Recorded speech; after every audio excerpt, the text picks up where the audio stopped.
तुम लेके जा रहे हो, नाम तो तुम्हारा अक्रूर है। अक्रूर, जो क्रोध नहीं करने वाले, क्रूरता कर्म नहीं करने वाले, नाम अक्रूर है, लेकिन काम तो क्रूर का है तुम्हारा।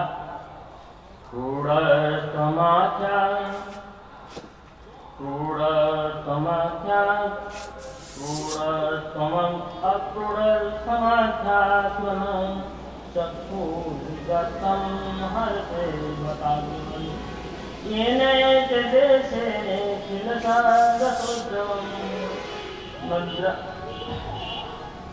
त्वदीयमद्रात्मयं मधुपिता। क्रूरस्तम, तुम तो क्रूर हो और नाम अक्रूर है। का नाम क्या और काम क्या? क्यों ये क्रूरता करना क्यों है? कि हमारे सामने से तुम उछल कर रहे हो, लेके जा रहे हो, एक दूसरे का वियोग कराना, ये भी क्रूरता ही तो है। दूसरी सखी कहते हैं, हे सखी, अक्रूर का तो कोई दोष नहीं है। अक्रूर तो कंस के आदेश से आया हुआ है बेचारा, वो आदेश का पालन किया, राजा का आदेश पालन नहीं करेंगे तो उसको तो दंड ही दे देंगे, इसीलिए उनको दोष मत दो। ये देखो, ये कन्हैया का ही दोष है। कन्हैया एक क्षण में, एक पल में अपने मन को कहाँ पहुँचा दिया, अपने प्रेम को कहाँ पहुँचा दिया है।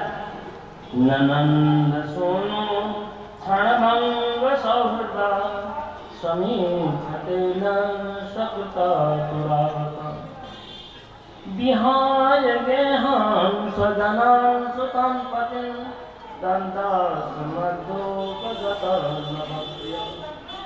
हे विधाता, ननंद सुनो क्षणभंग सौहृद, एक क्षण में हमारे से मित्रता तोड़ दिया है। एक क्षण में वो नए नए के साथ प्रेम कर। ननंद सोनो क्षणभंग सौहृद, क्षण भर में हमारे से दोस्ती तोड़ रहा है। क्यों? कि हमें आश्वासन तक भी नहीं देता कि हम फिर आएंगे, कोई बात नहीं, अपने काम करने के लिए जाए, लेकिन फिर आने का आश्वासन तक भी तो देना चाहिए। एक पलक हमारे तरफ देखते भी नहीं। हम इनके लिए अपने भाई बंधु सदन आदि को छोड़कर क्या करते, रात में उनके साथ कितना समय बिताए, लेकिन आज हमारे तरफ देखते तक भी नहीं। सुखम प्रभाता रजनीयमासिषा सत्यागहो पुर्योषितां ध्रुवं यासं प्रविष्ट सुमुखं व्रजस्पते पाषाण विपांगो कलितस्मितास्मम्। हे भगवान, आज यहाँ अंधेरा हो रहा है और मथुरा में उजाला होगा, वहाँ उत्सव मनाया जाएगा। यहाँ तो अंधेरा ही अंधेरा। जो ये प्रकाश था, ये प्रकाश यहाँ से जा रहा है, वो वहाँ मथुरा में प्रकाश होगा। हे सखी, अब हम इन्हें जाने ही नहीं देंगे। देखो देखो, मैतान्विधाशा करुणासनामभून् अक्रूर इत्येत अतीव दारुणा योषो न शाश्वतं धनं प्रिया तैन्ये सतिपारमधनं। ये अक्रूर भी कैसा क्रूर काम, ये भी तो आश्वासन नहीं देते हैं। इनका नाम अक्रूर, इन काम कर रहे क्रूर। ये ब्रजवासी भी कैसे हैं? ये ब्रजवासी भी देखो, ये भी जदुवंशी लोग, ये भी मचल रहा, ये रूप हृदय अनादिदेश समस्थितो रथम तमन्वमीचर्यन्ति दुर्मदा गोपायनो विस्थिरैरुपेक्षितं देवं चलोज्य प्रतिकूलमिहते। अब गोपी देव को भी कोसती है, उन्हें भी दोष दे रही है। अनाथ धीरे से समस्थितो रथम, ये देखो ब्रजवासी सब, ये जदुवंशी सब, ये भी जल्दीबाजी कर रहा है, चलो चलो जल्दी जल्दी, ये छकड़ा जोड़ रहा है, सामान लाद रहे हैं, ये सब भी कैसा है? ये अनार्य है। अरे कम से कम अक्रूर को कहना चाहिए कि हे अक्रूर जी आप चलिए, हम लोग थोड़ा पीछे से आएंगे, बात विचार करेंगे क्या करना है नहीं करना है। आज आए शाम को और सुबह में चलो चलो चलो, ये क्या बात है? ये अनाथ बिना विचारे, ये लोग भी कुछ नहीं विचार करके जाने के लिए मचल रहा है। फिर सखी क्या करे, हमारे तो देव ही देवम चनद्य प्रतिकूल, देव ही प्रतिकूल हो रहा है, क्या करें? हे सखी हम क्या कर सकते?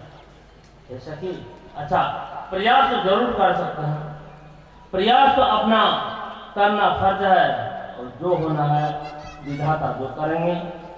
निवारयामा समुपेत माधवम किन्नु परिशन कुलबीजबांधवा मुकुंद संगान निषाद दुस्तयान देवेन विध्वंसित दीन के दिशान। निवारयामा समुपेत माधवम, चलो हम लोग रथ के सामने में खड़े हो जाएंगे, हम जाने ही नहीं देगी तो वो कैसे जाएगा? गोपी इतना विभोर हो जाती है, जो कृष्ण भगवान के वियोग सहन नहीं कर सकते हैं, और मुकुंद संगा निषाद निमिष भर भी हम छोड़ नहीं सकते मुकुंद को। हे सखी ये हमारे देव भी कैसा, देवी ने विध्वंसित दीन जीता, देव ही हमारे विध्वंस कर दिया है, तो क्या किया जाए? अब जितना कहते हुए एक गोपी विवल हो जाते हैं, लेकिन अक्रूर तो कंस के काम तो करना ही है, वहाँ जाना है। वो अक्रूर जी वहाँ से रथ में कृष्ण और बलराम को बहन करते हुए आगे बढ़ ही जाते हैं। पीछे से गोपी लोग भीत में लिखे चित्र के समान खड़ी रह जाते हैं, विलाप करती रहती हैं, और कृष्ण भगवान और बलराम को अक्रूर जी जब बहन करके ले गए, रास्ते में एक ब्रह्महृद है, ब्रह्महृद में वहाँ जब पहुँचते हैं तो अक्रूर जी कहते हैं हे कृष्ण हे बलराम, आप लोग यहीं पर रथ में थोड़ा विराजमान रहिए, मैं थोड़ा स्नान आदि कर लेता हूँ इस ब्रह्महृद में। अक्रूर जी उतर करके उस हृद में, उस तालाब में जब डुबकी लगाते हैं, तो डुबकी लगाते ही वहाँ देखते हैं कि कृष्ण और बलराम शेष भगवान में, वहाँ विष्णु भगवान वहाँ विराजमान है, और फिर ऊपर देखते हैं तो फिर वही कृष्ण और बलराम वहाँ रथ में बैठे हुए, फिर डुबकी लगाते हैं, फिर उस तालाब में भी देखते हैं।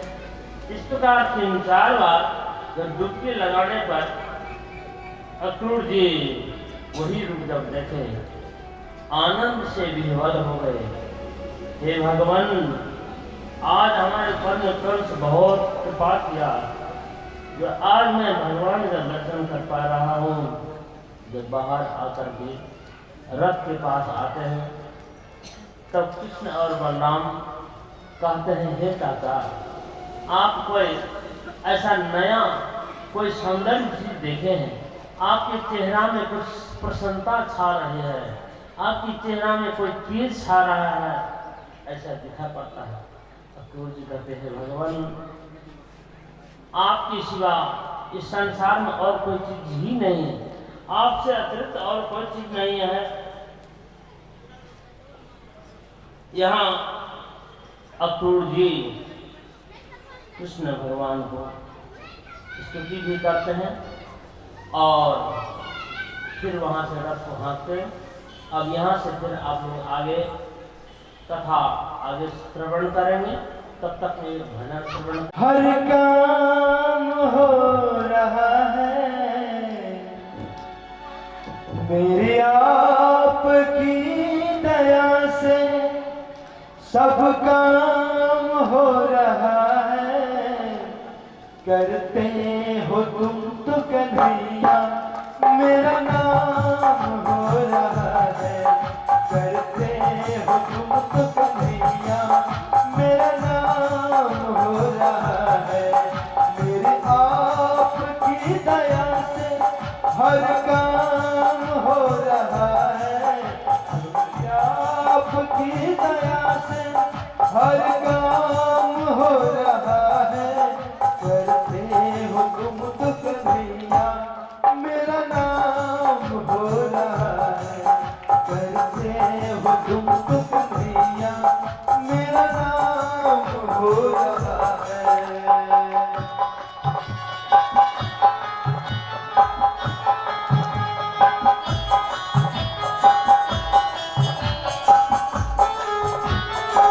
इस भजन का सारांश है, हे प्रभु, हे दीनानाथ, हे मनमोहन, हे दया के स्वरूप, दया के सागर, जो भी हो रहा है आपके ही कृपा से हो रहा है। आपने आज का दिन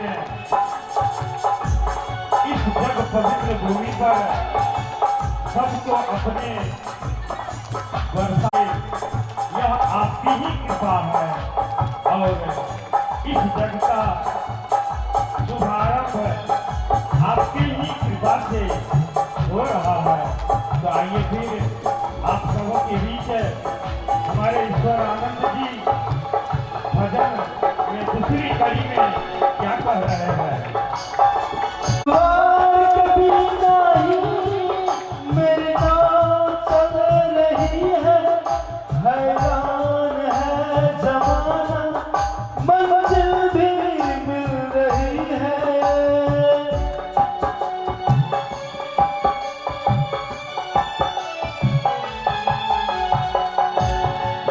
पतवार के बिना ही मेरी नाव चल रही है।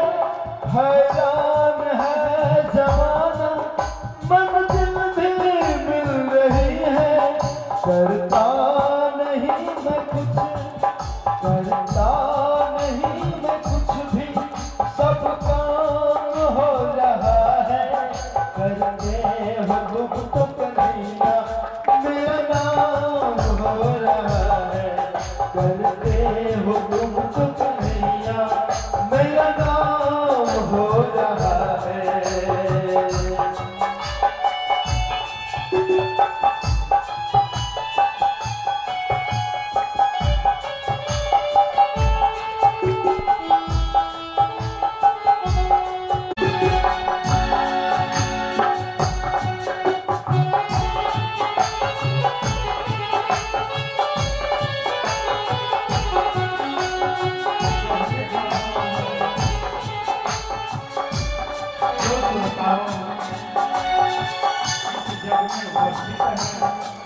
वे बड़ी ही भाग्यशाली हैं।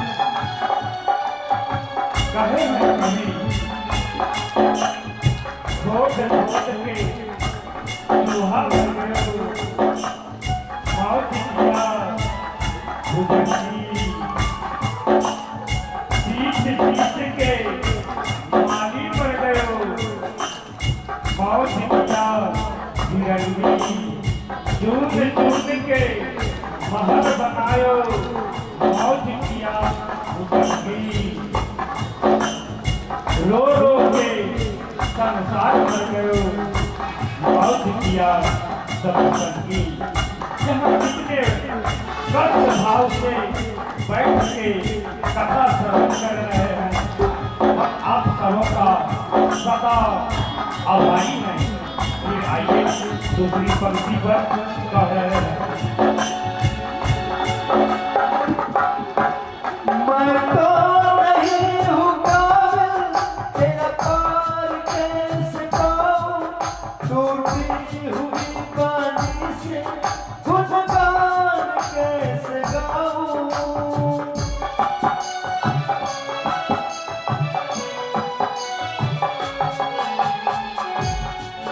मैं तो नहीं हूँ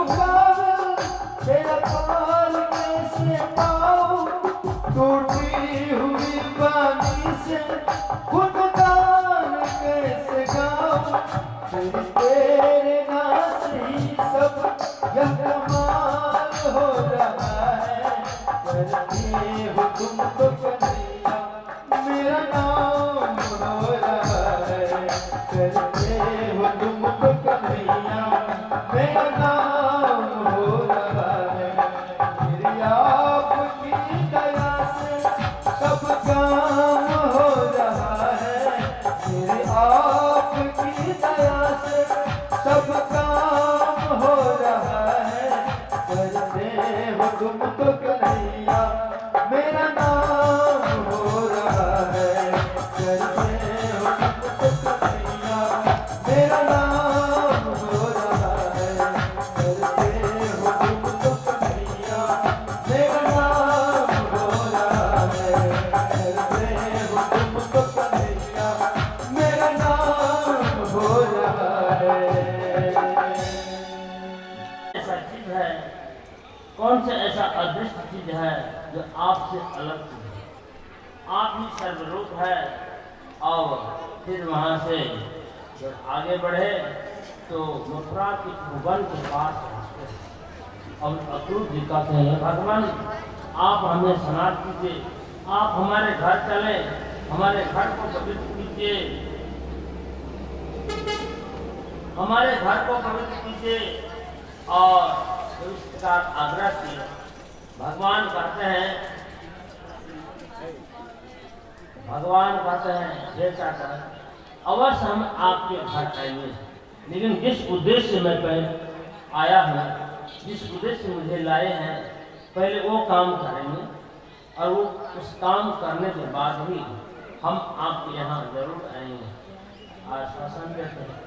भगवान जी से उद्देश्य बताते हैं कि पहले जिस उद्देश्य से हम यहाँ पर आए हैं, पहले उस उद्देश्य को करना है, तब उसके बाद और शेष काम है। तो इसलिए अब आगे और आगे बढ़ते हैं। अब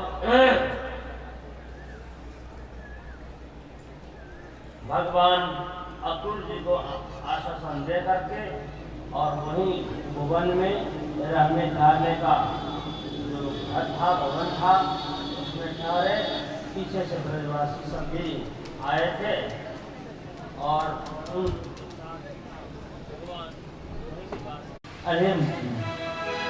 अरे धृष्ट, कैसे बात बोल रहे हो? राज पोशाक है, ये राज के सिपाही लोग सुनेंगे, तुमको पकड़ लेंगे, तुम्हें दंड देंगे। जब बहुत से बात बोला तो रजक को कृष्ण भगवान एक तमाचा मारते ही धड़ से सिर अलग हो गया और कमल के समान उड़ गया। वहाँ सब जो उनके पीछे थे सब भागा भाग हो गया और वहाँ से कृष्ण भगवान और बलराम ये सब वस्त्र लेकर के खूब, वो कंस का वस्त्र था, बहुत बेडोला दिखाई पड़ता सबको, और ऐसे वस्त्र पहन के आगे निकले तो माला वहाँ दर्जी थे। आगे देखते हैं तो दर्जी जब देखते हैं कि वस्त्र तो बहुत सुंदर है, लेकिन वस्त्र मिला हुआ नहीं है। जो भगवान हमें आप सेवा दीजिए, लाइए, हम आपको बराबर ढंग से वस्त्र बना देते हैं। और वो दर्जी भगवान को बहुत सुंदर ढंग से सजा करके वस्त्र देते हैं। इनके बदले में भगवान उन्हें शाहरुख के मुक्ति प्रदान करते हैं। शाहरुख के भगवान के समान रूप शाहरुख को मुक्ति प्रदान करते हैं। उससे और जब आगे बढ़ते हैं, उससे जब और आगे बढ़े तो एक मालाकार में कहते हैं रूप भी बहुत सुंदर है और वस्त्र भी, लेकिन माला के बिना गला उदास हो रहा है। तो मालाकार सबको माला पहनाए, भगवान ही उसे यथेच्छ वरदान शाहरुख को प्रदान करते हैं। और जब आगे बढ़ते हैं, कंस के दासी शैलेंद्री, लेकिन वो थी कुब्जा, कहते हैं कुब्जा ये पाँव से थोड़ा टेढ़ी थी। वो कुब्जा कंस के लिए अंगराग तैयार करती थी और उस अंगराग को कंस लगाते थे, शोभायमान होते थे। कृष्ण भगवान उस दीदी से कहते थे, कातम वरुणवेद तो हानुलेपनम कष्टांगने वा पद्यत साधुना देहि आवयो अंग विलेपनम उत्तमम प्रिय सतति तेन सदा संसति। तुम कौन हो हे देवी, हमें ये अंगराग दो। देखिए हम तो वनवासी लोग हैं, हमें कोई रूप रेखा सुंदर नहीं है, हमें अंगराग दो, शोभायमान भी हो गए। इतना करते ही भगवान की इस प्रकार करते ही शैलेंद्री मुक्त हो जाती है और कहते हैं हम कंस के दासी हैं, उनके लिए मैं अंगराग तैयार करती हूँ और ये अंगराग कंस लगाते हैं। भला आपके समान और कौन इसका अधिकारी होगा, और अंगराग देने के लिए तैयार हो जाती है। कृष्ण भगवान इस अंगराग की प्राप्ति के लिए तुरंत तत्क्षण फल दर्शन देने के लिए भगवान एक उनको उद्धार करते हैं। कृष्ण भगवान उस शैलेंद्री के पाँव में अपने पाँव दबा दी और जाही में हाथ लगा करके यूं ही उसका देते हैं और दिव्य रूप से बहुत सुंदर सुकुमारी के रूप में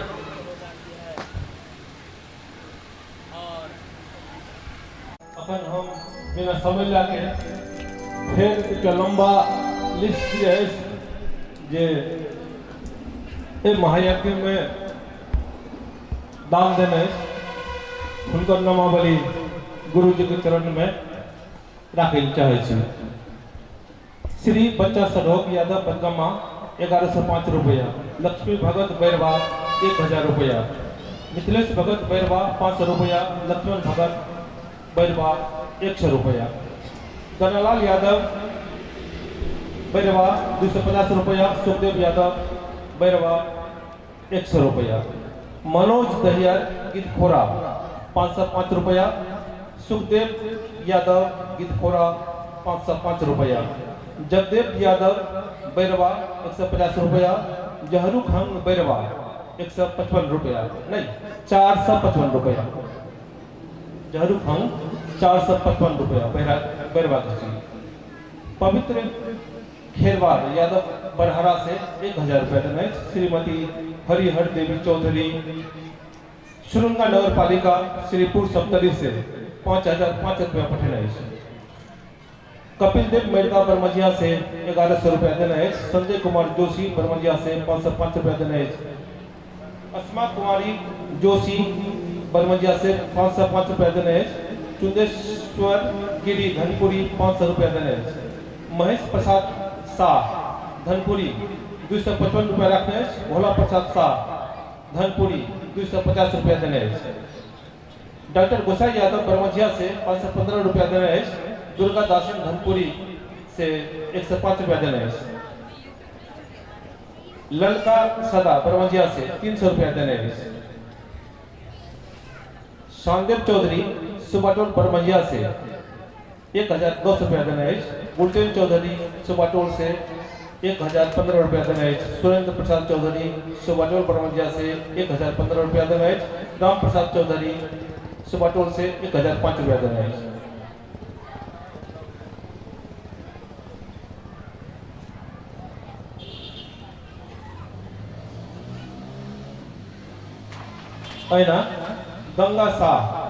गंगाई साहू सुबाटोल से 1005 रुपया देना है। टकनी देवी चौधरी सुबाटोल से 1005 रुपया देना है। मोहन साहू सुबाटोल से सुबाटोल बरमजिया की 515 रुपया देना है। मोहन साहू नंदीलाल दास चौधरी सुबाटोल बरमजिया से 1005 रुपया देना है। मनीषा देवी दासी बरमजिया सुबाटोल से 1005 रुपया देना है। भुट्टा चौधरी बरमजा सुबाटोल से 1005 रुपया देने छै। रामदत्त चौधरी एकर पहले चलल छै 1005 रुपया देने छै। गुरुदेव चौधरी सुबाटोल बरमजा से 400 रुपया देने छै। टकनी चौधरी सुबाटोल बरमजा से 1005 रुपया देने छै। देवराम चौधरी सुबाटोल बरमजा से 500 रुपया देने छै। कृष्णदेव चौधरी सुबाटोल बरमजा से 505 रुपया देने छै। लीला देवी ठाकुर बरमजा सुबाटोल से 500 रुपया देने छै। बद्री शाह बरमजा सुबाटोल से 500 रुपया देने छै। लखन शाह बरमजा सुबाटोल से 500 रुपया देने छै। लखन शाह 505 रुपया देने छै। दुर्गानंद शाह बरमजा सुबाटोल से 505 रुपया देने छै। सुनील चौधरी बरमजा सुबाटोल से 1005 रुपया देने छै। राम कुमार राय बरमजा सुबाटोल से 500 रुपया देने छै। महेंद्र राय बरमजा सुबाटोल से 155 रुपया देने छै। ललन चौधरी बरमजा सुबाटोल से 505 रुपया देने छै। मोहन भाट बरमजा सुबाटोल से 1005 रुपया देने छै। संतोष चौधरी बरमजा सुबाटोल से 55 रुपया देने छै। मगन चौधरी बरमजा सुबाटोल से 1055 रुपया देने छै। परिमला चौधरी बरमजा सुबाटोल से 50 रुपया देने छै। कुलानंद चौधरी बरमजा सुबाटोल से 505 रुपया देने छै। 105 रुपया देने छै। दीपक चौधरी बरमजा सुबाटोल से 105 रुपया देने छै। धर्मचंद चौधरी बरमजा सुबाटोल से 50 रुपया देने छै। छठी लाल चौधरी बरमजा सुबाटोल से 105 रुपया देने छै। रोशन कुमार चौधरी 100 रुपया देने छै। राम बाबू चौधरी 50 रुपया देने छै। लाल बहादुर चौधरी बरमजा सुबाटोल से सबकी 110 रुपया देने छै। श्रीमती बच्चा देवी श्रीमती बच्चा देवी चौधरी नहीं श्रीमती बच्चा देवी मतलब लिखने हैं बरमजा सुबाटोल से 500 रुपया देने हैं। परियार देवी चौधरी बरमजा सुबाटोल से 505 रुपया देने हैं। सबूलाल चौधरी बरमजा सुबाटोल से 60 रुपया देने हैं। राम कुमार चौधरी बरमजा सुबाटोल से 205 रुपया देने हैं। आनंद चौधरी बरमजा सुबाटोल से 500 रुपया देने हैं। नंदलाल चौधरी बरमजा सुबाटोल से 100 रुपया देने हैं। अशोक चौधरी बरमजा सुबाटोल से 150 रुपया देने हैं। काशी चौधरी बरमजा सुबाटोल से 150 रुपया देने हैं। हम सबके धन्यवाद देना चाहिए। अहिना 30 टा के और एक लिस्ट से हम पढ़ देना चाहिए। सब बना देना है। कुलानंद झा बरहरा से 500 रुपया देना है। गोवर्धन शाह बरहरा से 55 रुपया देना है। हरिलाल शाह बरहरा से 51 रुपया देना है।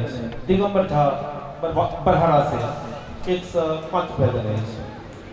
जय नारायण शाह गोरपाड़ से 105 रुपया देना है। राम नारायण शाह गोरपाड़ से 155 रुपया देना है। विशेश्वर सरदार गोरपाड़ से 105 रुपया पटेल है। कुसुमलाल शाह गोरपाड़ से 105 रुपया देना है। अनिल शाह शिमरा से 155 रुपया देना है। अमरेंद्र झा बरहरा है। जगदेव यादव बुद्धनगरिया 150 रुपया देना है। धनपुरी के जी केसिया दासी जमुआ सुरसरी से 110 रुपया देना है। अरुण गुप्ता बरमजा से 125 रुपया देना है। 5 केजी चावल देना है। उमेश भदेशवार यादव पोरताहा के जी 505 रुपया देना है और 5 केजी चावल देना है। वही ना उग्र नारायण पंडित बरमजा दूसरे जी 505 रुपया देना है। कलावती चौधरी बलुआ से 1005 रुपया देना है। मिश्री लाल रामटोल बरमजिया से 505 रुपया देना है। हम सबके धन्यवाद देना चाहिए। महादेव पटेल के पूजा के लिए बैरवा महादेव पट्टी बैरवा पर से 505 रुपया दिलक उनका धन्यवाद देना चाहिए। हम अपने सबके सूचना देना चाहिए यानी जानकारी देना चाहिए जे कल भागवत के अंतिम दिन है और कल हम खास करके हो जाएंगे। कृष्ण भगवान कहते हैं हे देवी अवश्य आपके घर आएंगे, लेकिन पहले जो मैं काम करने के लिए आया हूँ, जिस उद्देश्य से आया हूँ, पहले वो काम करेंगे और धनुष यज्ञ में हम पहले जा करके तब आपके पास हम जरूर आएंगे। उनको आश्वासन दे करके कृष्ण भगवान आगे चलते हैं। आगे पीछे पीछे बलराम, दाव और ब्रजवासी सब आगे चले। आगे चलते जहाँ धनुष यज्ञ हो रहा था उस धनुष यज्ञ स्थल में पहुँचते हैं। अब देखिए यहाँ रामावतार में रामचंद्र भगवान जो स्वयंवर में वो धनुष भंग किए थे। सीता के विवाह का जो प्रसंग था, जो शर्त था, उस शर्त के लिए विश्वामित्र मुनि, विश्वामित्र गुरु के आदेश से वो धनुष भंग करते हैं और उस समय में दोनों हाथ प्रतंचा लगाए और धनुष भंग हुआ। अब यहाँ पर कृष्ण अवतार में भगवान उस धनुष को बाएं हाथ से ही उठाते हैं। करेण बामेना शरीरम उद्धृतम राज सज्जन पुष्पानि निषेण्य पश्यताम मीना विष्णुस्य वंद मध्यतो यथेतु दंडम अर्थपुरुक्तमः। करेण बामेन बाया हाथ से उठाए और यूं ही प्रशंसा लगाते हैं कि धनुष जैसे केताड़ी के डंडा टूट जाता उसी प्रकार टूट गया। बोले कृष्ण भगवान की जय। धनुष भंग का इतना घोर आवाज हुआ, भयंकर आवाज हुआ। उस आवाज को सुन करके कंठ भयभीत हो जाता है। आ गया मेरा काल, क्योंकि वो पूर्व जन्म का काल नेमी था, उनको पूर्व जन्म का भी आवाज होता है और मृत्यु के लक्षण दिखा पड़ता है। जहाँ श्रीमद् भागवत में मृत्यु के लक्षण का भी कुछ निरूपण किए हैं। हम लोग जब मृत्यु के समीप में पहुंच जाते हैं तो मृत्यु के लक्षण वहाँ पर दिखाई पड़ने लगता है। जो कोई योगी साधक भक्त लोग यदि इस लक्षण को जानते हैं तो वो सावधान हो जाते हैं कि हमारा समय अब आ गया है। यहाँ कुछ लक्षण ज़्यादा शिव पुराण में अधिक वर्णन है, यहाँ पर संक्षिप्त में बताया। इसलिए यहाँ श्रीमद् भागवत जो है सभी शास्त्रों का सारांश माना गया है। आदर्शनम स्वरूपम तो सत्यपि और सत्यपि द्वितीय चौरूप्यम दोषम का सिद्ध प्रति छायाम प्राण घोषा अनुपस्थिति।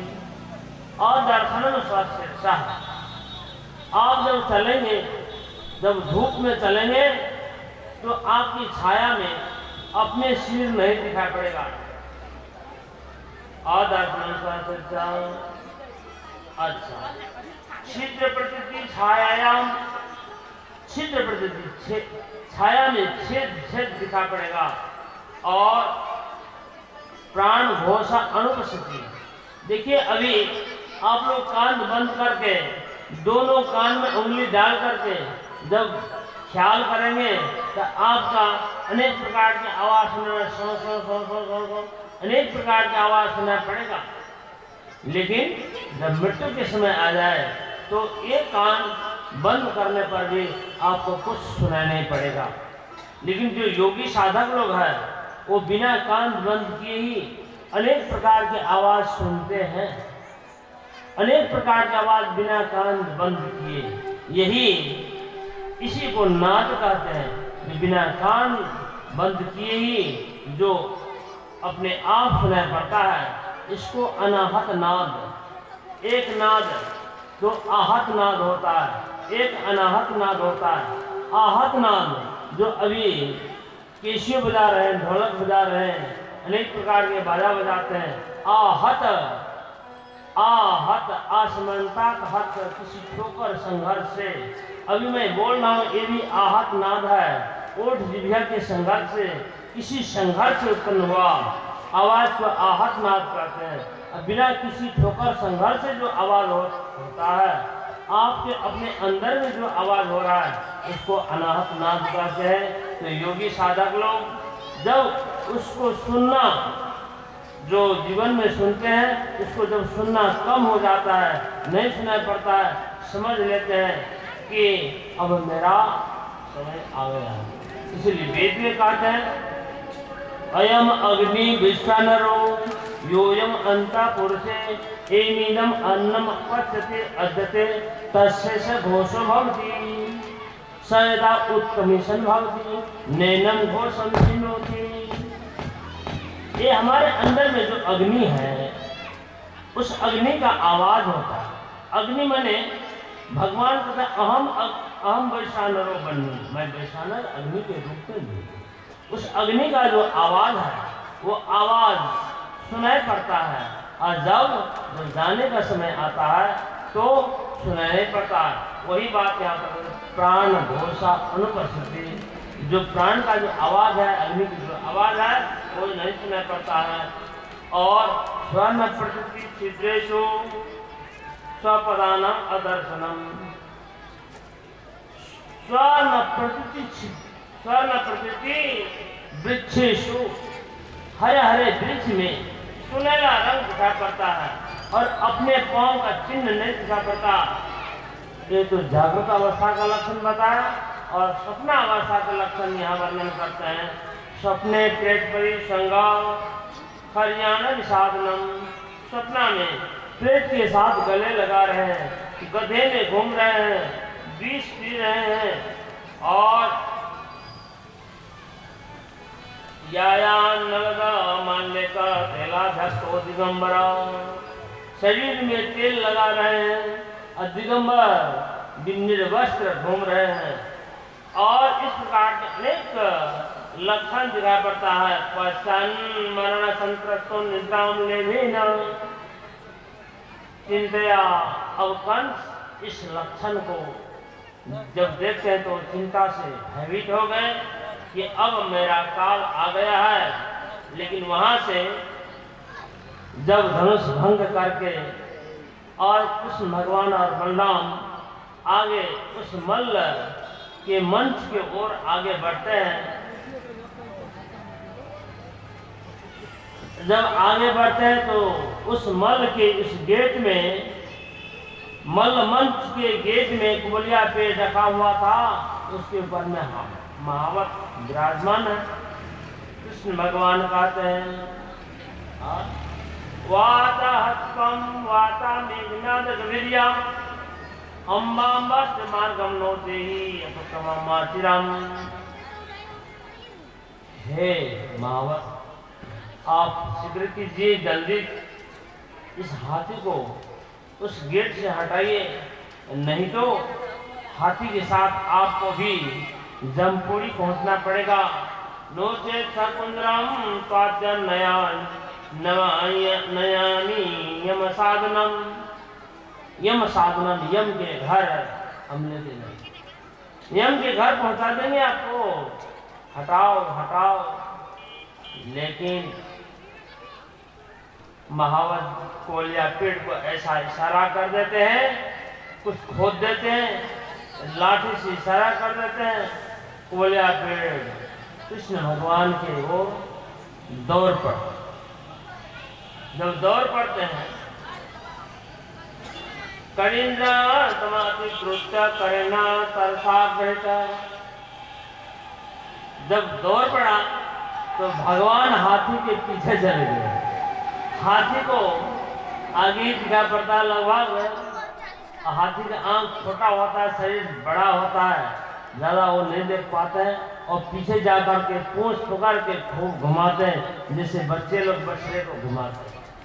और जब खूब घुमाए, बहुत क्रोधित हो जाता है हाथी, और पुरुष भगवान उसके पांव से आगे आगे निकल जाते हैं, आगे की तरफ निकलते हैं, और हाथी दौड़ता पीछे से, और पीछे से दौड़ता। अब दबोचेगा हाथी, तब दबोचेगा, और कृष्ण भगवान थोड़ा गिर जाते हैं। और जब गिर गए तो हाथी दोनों दांत से उसको दबाने के लिए प्रयास किए और हाथी दोनों दांत धरती में धंसा देते हैं। भगवान खुद से निकल गए और हाथी का दोनों दांत धरती में फंस जाता है और भगवान उनको 1 लाख से उनका प्राण स्वरूप समाप्त कर देते हैं और वहाँ दोनों दांत उखाड़ करके और एक दांत बलराम, एक दांत कृष्ण भगवान कंधे में ले करके और भीतर मंच की ओर प्रवेश करते हैं। मंच की ओर जब प्रवेश करते हैं वहां ऐसा दिखाई पड़ता है, दंतमुत्पाटतेने भम हस्तपान अहनधरी मृतकम द्वीपमुत्सृज्य दंतपाणि समाविशत्। हाथी के दांत कंधे में लेकर के जब उस मंच के भीतर में प्रवेश करते हैं तो सबके सब ऐसे देख रहे हैं जो वहां नवो रस प्रकट हो रहा है। सब अपने अपने भावना से, जिनकी जैसी भावना प्रभु मूरत देखी थी जैसी रामायण में आपने सुनते हैं, यहाँ पर सबके सब अपने अपने भावना से भगवान को अलग अलग रूप में देखते हैं।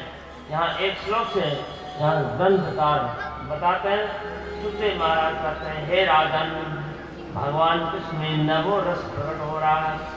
मल्लानम अस्मि नाम नरवरा स्त्रीणाम न स्मरो मूर्तिमान।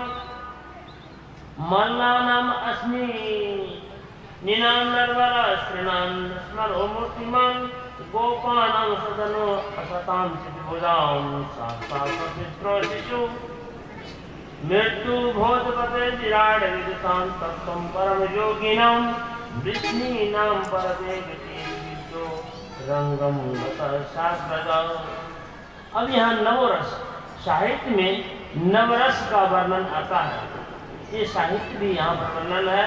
अब देखिए सबका अलग अलग रस, विवाह के रस, श्रृंगार रस, बीज रस, कारुण्य रस, शांत रस, अनेक प्रकार के रस। तो माला नाम अपने मल्लों को, पहलवानों को वज्र के समान दिखा पड़ रहा है। मनुष्य को श्रेष्ठ मनुष्य दिखा पड़ रहा है। स्त्रियों को साक्षात कामदेव मूर्तिमान दिखा पड़ रहा है। गोपों को अपने स्वजन दिखा पड़ रहा है और राधा को शासक दिखा पड़ रहा है और पिता को अपने पुत्र जैसे दिखा पड़ रहा है। मृत्यु भोजपति विराट, भोजपति कंस को मृत्यु दिखा पड़ रहा है और जो उपासक है उसको विराट भगवान दिखा पड़ रहा है। योगी को परम तत्व दिखा पड़ रहा है। विष्णु वंश को परम देवता, अपने कुल के परम देवता दिखा पड़ रहा है। इस प्रकार उस रंगमंच में सबको सब प्रकार के दिखते हैं। मानव सभा में कृष्ण भगवान को कोई पी ले, कोई चाट ले, कोई सूंघ ले, कोई बाहों में लगा ले, इस प्रकार का ऐसा महसूस हो रहा था। और वहां जब प्रवेश करते हैं तो कोई कोई चर्चा ये भी करते हैं, देखो ये वज्र के समान पहलवान और कहाँ ये 10 वर्ष के बालक, ये वज्र के समान पहलवान के साथ इसका कैसे कुछ होगा, ये कैसे मल होगा, ये तो अन्याय अत्याचार हो रहा है। इस सभा में इस रूप को देखना भी तो दोष लगता है। सभा में कोई अन्याय देख ले और उसको सहन कर ले, ये भी दोष का भाग्य होता है। इसलिए चलो हम लोग को यहाँ नहीं रहना चाहिए। ये कंस कितने बड़ा अत्याचार कर रहे हैं, कहाँ ये वज्र के समान पहलवान भयंकर, कहाँ ये 10-12 वर्ष के बालक, ये कैसा। जब और आगे बढ़ते हैं तो चाणूर कहता है, चाणूर से कृष्ण भगवान कहते हैं, हे चाणूर, हे मुस्तिक, आप लोग बहुत बलवान पहलवान सब है, आप लोग बड़े बड़े से मल्ल कीजिए, कुश्ती लड़िए। हम तो बालक है, हम लोग बालक के साथ अपने वयस के साथ, अपने उम्र के साथ कुश्ती लड़ेंगे और राजा को प्रसन्न करेंगे। हम लोग का कर्तव्य है राजा को प्रसन्न करना और दर्शकों को प्रसन्न करना। यदि आपके साथ हम लड़ते हैं तो यहाँ सभा में दोष लगेगा, इसलिए आप लोग बड़े बड़े के साथ लड़ें। चाणूर कहते हैं, आह, तुम कुबलिया पेड़ हाथी के दांत कंधे में लेके आए हो, हजारों हाथी के बल के बड़ा बड़े कुमलिया के लिए हाथी का दांत उखाड़ करके आए हैं, क्या आप बालक हैं? वो मुष्टि चाणूर जानते हैं कि भगवान है, लेकिन राजा के आदेश से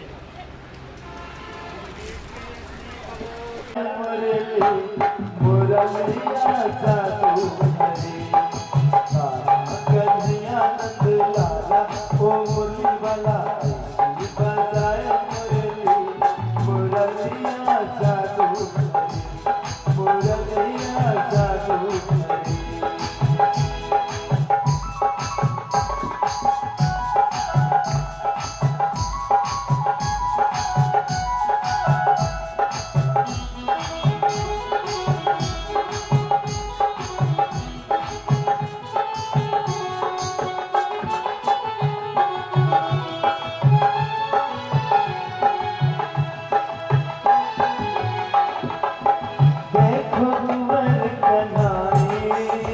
कैसे रास रचाई देखो कुंवर कन्हाई कैसे रास रचाई ऐसी तान सुनाई खुद खुद सब बिसराई वो छैला निराला ओ मुरली वाला ऐसी बजाए मुरली मुरलिया जादू हरी मुरलिया जादू हरी राजा कन्हैया नंद लाला ओ मुरली वाला ऐसी बजाए मुरली मुरलिया जादू हरी मुरलिया जादू हरी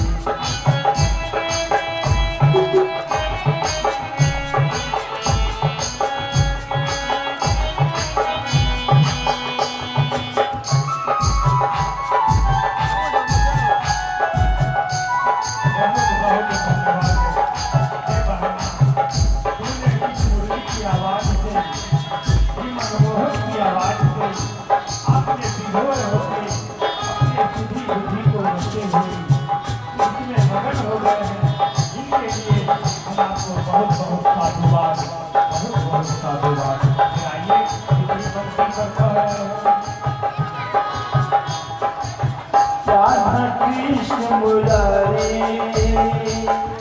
गोवर्धन गिरधारी कान्हा कृष्ण मुरारी गोवर्धन गिरधारी काहे मति की कोरी सुनते मीठी गारी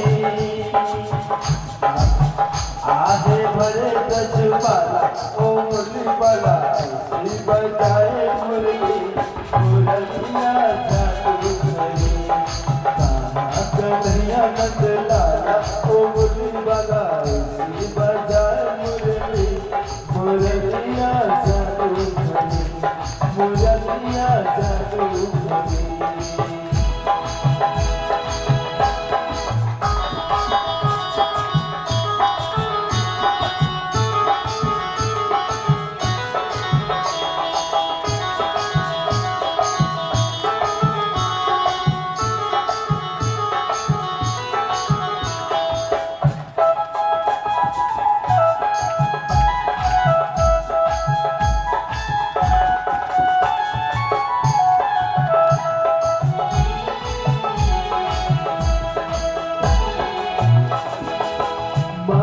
चोर दुलारा नटखट सबका प्यारा माखन चोर दुलारा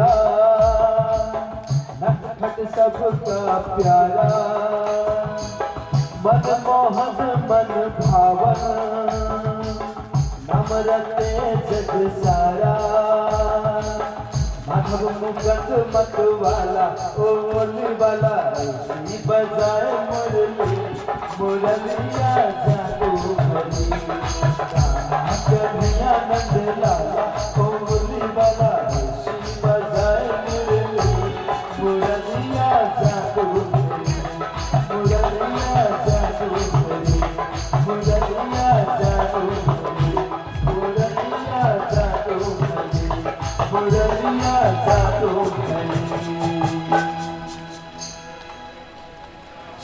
कृष्ण भगवान कर दिया कि सहर्ष दिव्य और वसुदेव कृष्ण और बलराम को गोद में लेते और तब गोद में बैठ करके कृष्ण भगवान कहते हैं, हे माता पिता, हम तो स्वयं उद्विग्न थे कंस के द्वारा और हम आपकी सेवा नहीं कर पाए।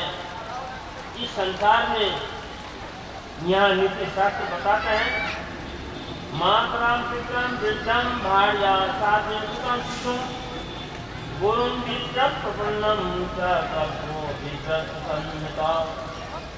वृद्ध माता पिता, जो वृद्ध माता पिता और साध्वी स्त्री, बालक पुत्र, विद्वान गुरु और जो शरणागत है, ऐसे को जो कोई सेवा नहीं करते हैं और जीवन में ही मृत्यु के समान होते हैं।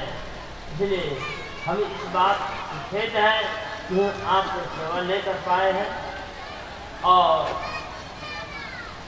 अब इसके लिए हम क्षमा प्रार्थी इतना कहते हुए अपने माता पिता को वात्सल्य भाव से मुक्त करते हुए वहाँ से फिर आगे अब राजकाज में लग जाते हैं। कृष्ण भगवान और बलराम को उपनयन संस्कार करने की तैयारी होती है और उन्हें गुरुकुल जाने की भी योजना है। कृष्ण भगवान कहते क्षत्रिय को वेद के अनुसार 12 वर्ष में उपनयन संस्कार हो जाना चाहिए। तो उपनयन संस्कार के लिए फिर गर्गाचार्य आते हैं।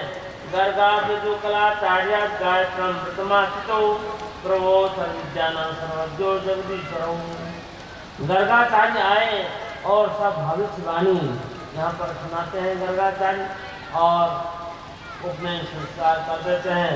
देखिए नामकरण संस्कार भी गर्गाचार्य ने ही किया और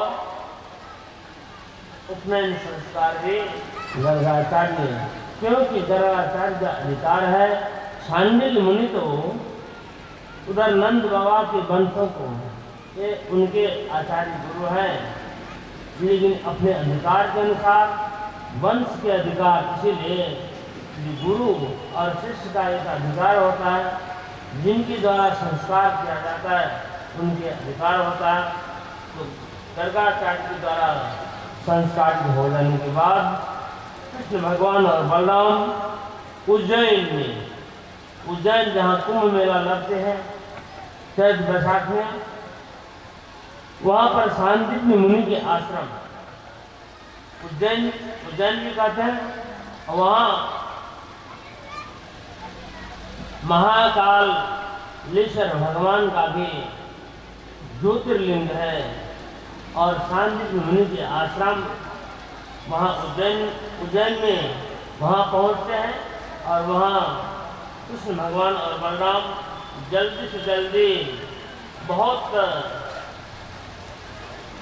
अल्प समय में सारा धनुर्वेदम धर्मान न्याय तथा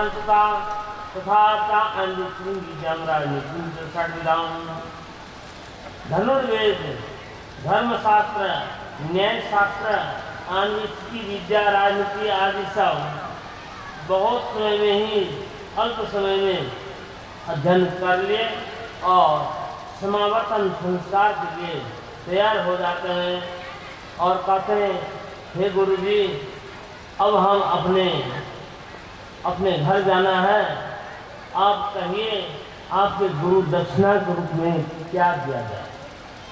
देखिए यहाँ पर एक अनुमति भी लेते हैं।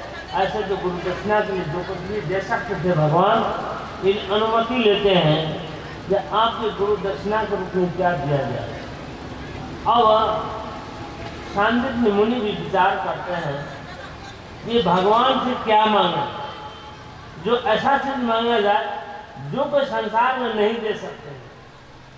संसार में नहीं देने वाले चीज ऐसा कौन सी चीज है। सांदीपनि मुनि विचार करते, अपने पत्नी से सलाह करते हैं कि एक जगदीश्वर है, इनसे क्या मांगा जाए। उनकी पत्नी का सबसे प्रिय पुत्र होता है और सांदीपनि मुनि के पुत्र प्रभास क्षेत्र में समुद्र के लहरों में न जाने कहाँ पर खो गया और पुत्रहीन हो गए। इस वियोग के कारण सांदीपनि मुनि की पत्नी कहती है,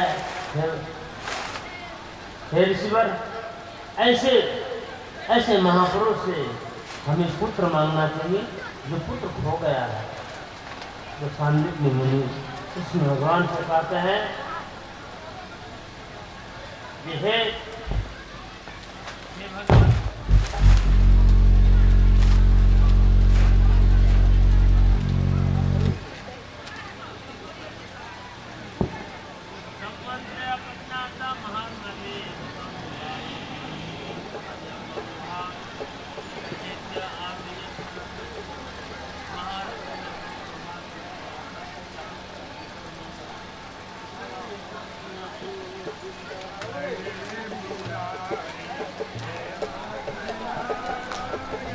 है होने हो उसने कहीं व्रत किया हो भगवान। अब देखिए यहाँ भगवान भी कभी कभी अनजान हो जाते हैं। समुद्र में प्रवेश करके शंखासुर को वध करते हैं। जिस शंखासुर को वध करके वो शंख और अभी बजाते हैं, वही 5 धन्य शंख है। और उनके अंदर में उनके 2 पुत्र मिले नहीं, वहाँ से चले गए यमपुरी में। यहाँ यम पुत्र को गुरुपुत्रम यहाँ आनीतम निज कर्म निबंधनम आनियत महाराजा शासन पुरस्कृता। यमपुरी में जाके कृष्ण भगवान कहते हैं, हे यमराज, यदि आपने गुरुपुत्र को यहाँ लाए हैं या निज कर्म निबंधनम, अपने कर्म से अपने कर्म को फल भोग करने के लिए यदि यहाँ आया है, तो आप हमें मेरे गुरुपुत्र को दे दीजिए।